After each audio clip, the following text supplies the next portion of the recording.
Hey guys, Sean, Less Lethal for Dummies.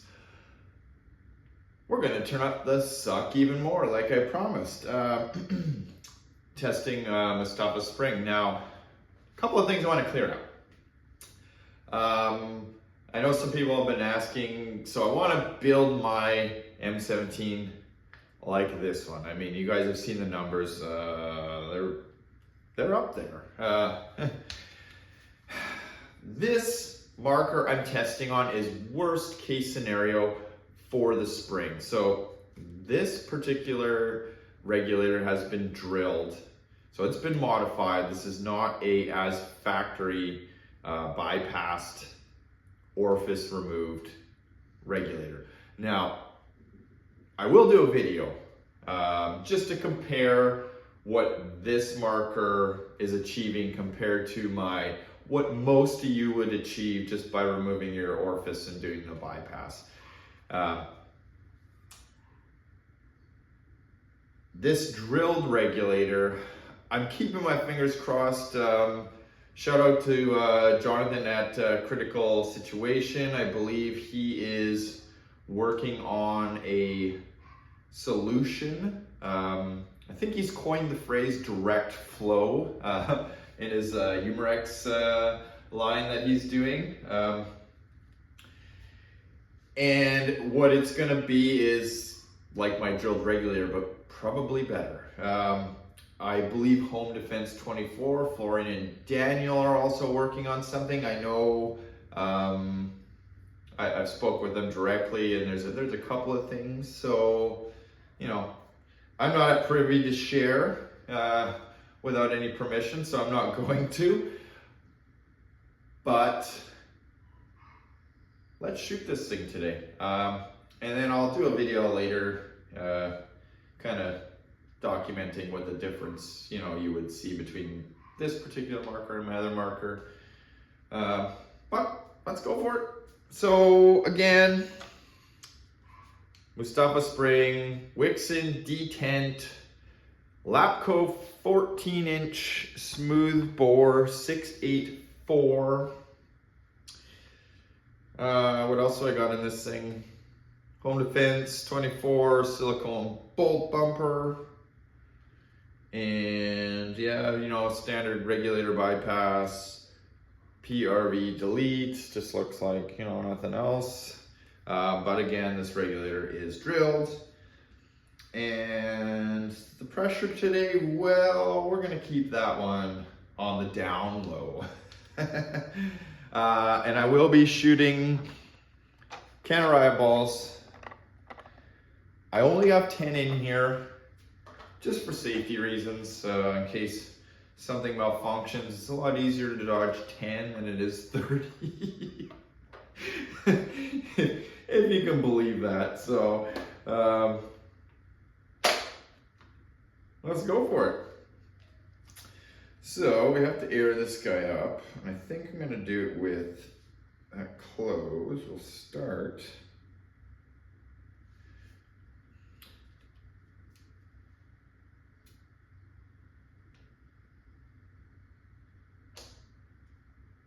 Interesting.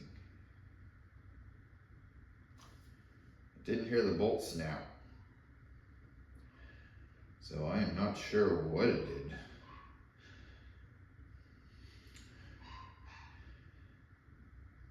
So for that reason alone, we're not gonna start too high.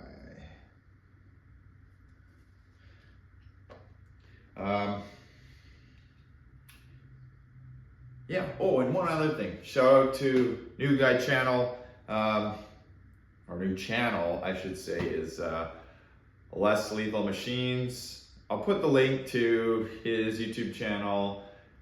Just started, really great video content, and also put the link to Jonathan at Critical Situations, his website. My understanding is Mostafa and him have kind of paired up, and that's where this bolt spring is going to be sold. Currently not available because these were all prototypes that were sent out for us to kind of beat on and test. So pending feedback and results. It will become available again, and like I said, I'm speaking kind of what I've read in the Facebook group, and that is it's going to be available solely through Critical Situations website. So let's see what this does and why it didn't click off here. So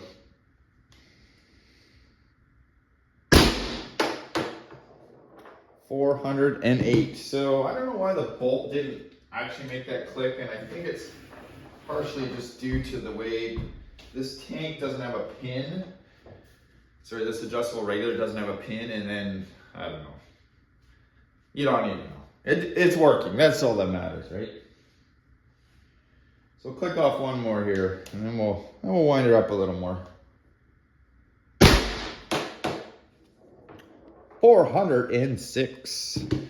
So I have 8 shots remaining.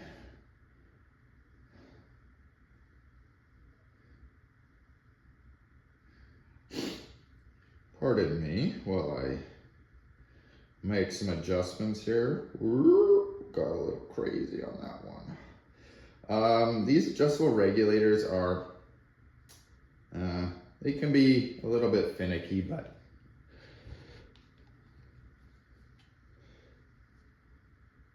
all right, here goes nothing.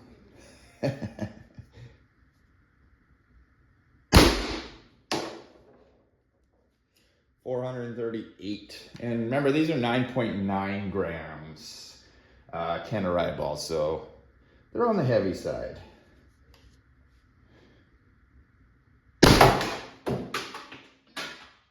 Yowza.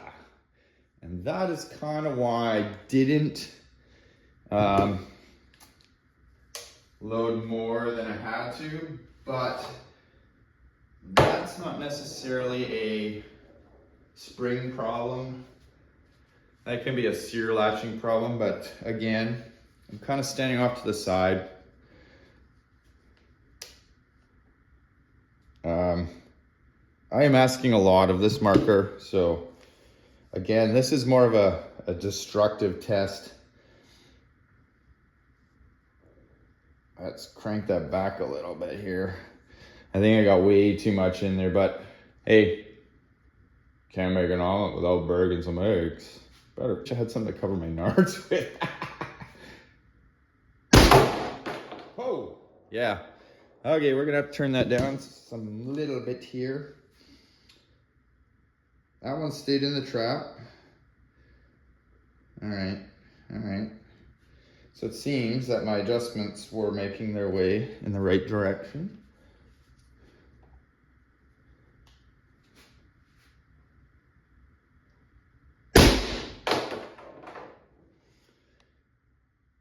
Or 22. That seems to be, that's more than you should ever run, but it's actually reasonable, to say the least. Or 24. I don't know if I want to free air this bolt. Sorry, pardon the language.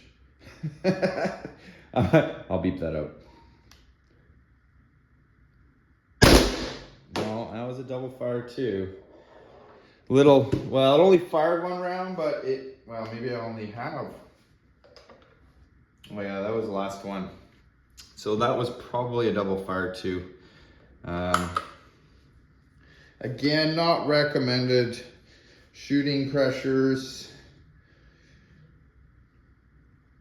So what we're gonna do is turn it down a squeak. I just wanted to see what it would do, if it was gonna malfunction or not. Let's do a G-mag here.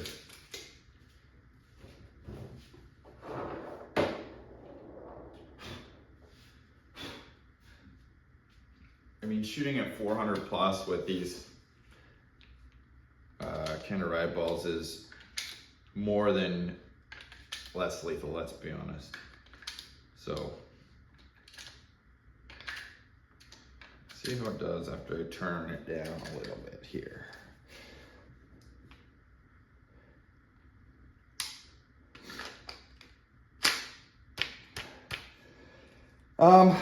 something that I can't speak for. This particular type of regulator here has given me some issues in the past with auto fire, more so than just a standard, you know, like a first strike bottle, or, you know, you're just your standard paintball regulated tanks. So I can't say that the double fire was solely caused by this tank, but it is what it is. That's why we're shooting it.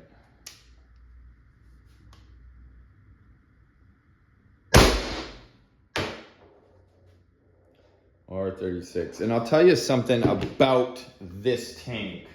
And I can tell you because I already dialed it down, and it keeps, my pressure keeps spiking. So I'm not exactly sure how accurate this is. It might be worthwhile. I know Daniel from Home Defense 24 there had a gauge installed in place of his PRV, which would be ideal for actually knowing the chamber pressure, rather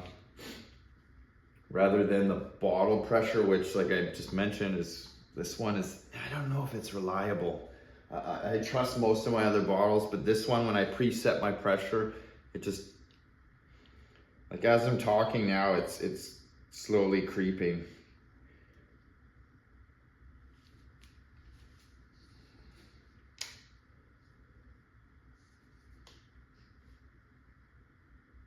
Yeah, 200. That, again, that's a double fire. What I really, you know what I really should do is just completely spike one of my better tanks rather than use this, but I'm gonna dial it down even more. I really don't want to get hit in the... I don't like those coming flying back at me. Probably not gonna need that box again, so I'm gonna put one through it just so I don't... My motorcycles are uncovered because it's summertime now. Well, at least it sure feels like summertime. I don't need any broken lenses. .424. Yeah, I just don't trust this tank, guys. But it's still, it's proving the point that I want to see if this spring deformed at all, and I'll find out once I open the marker, of course. Yeah, double fires are just something that's going to happen when you're asking a lot.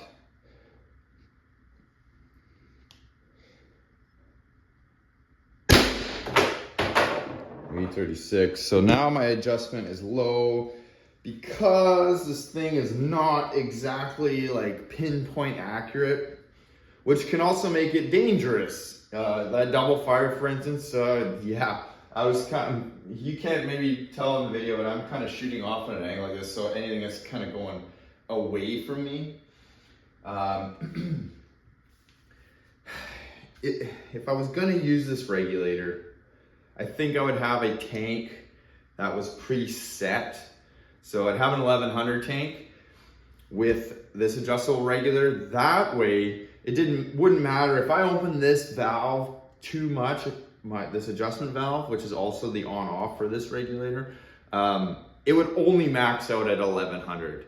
But if you're plinking or just trying to be conservative, you could throttle the 1100 tank with this without the risk of going over 1100, or maybe you set it a little higher. I don't know, but if you get what I'm saying.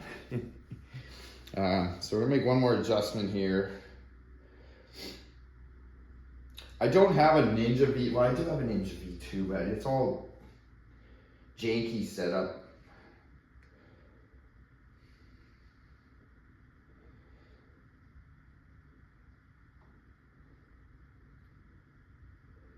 That's just for the sake of this video. I will set it to, I'll fire off a couple at what this regulator says is 1100. And I actually know why. This G-Mag has seen better days. The pin was actually sticking like that, so that's why my balls were spitting.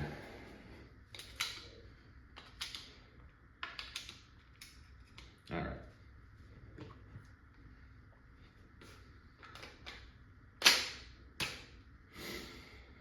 Still says 1100.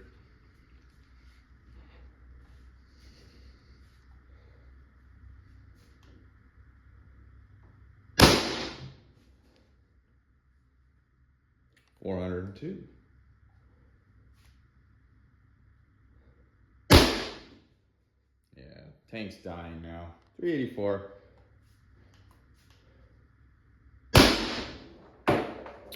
$372.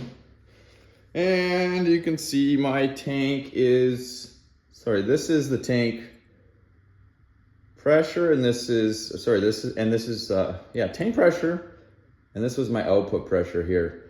So it's below 1,000, and I was asking for 1,100, which is why you'll see the drop now, because it cannot maintain 1,100 PSI output without at least 1,100 PSI left in your tank. So,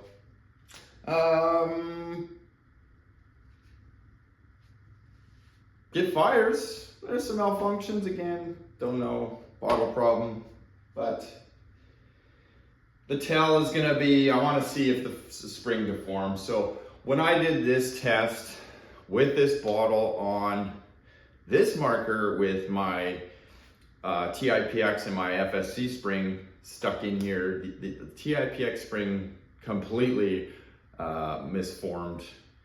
So I suspect this spring probably gonna hold together good. So I'll show you that once I open it up, but that's it. Thanks for watching.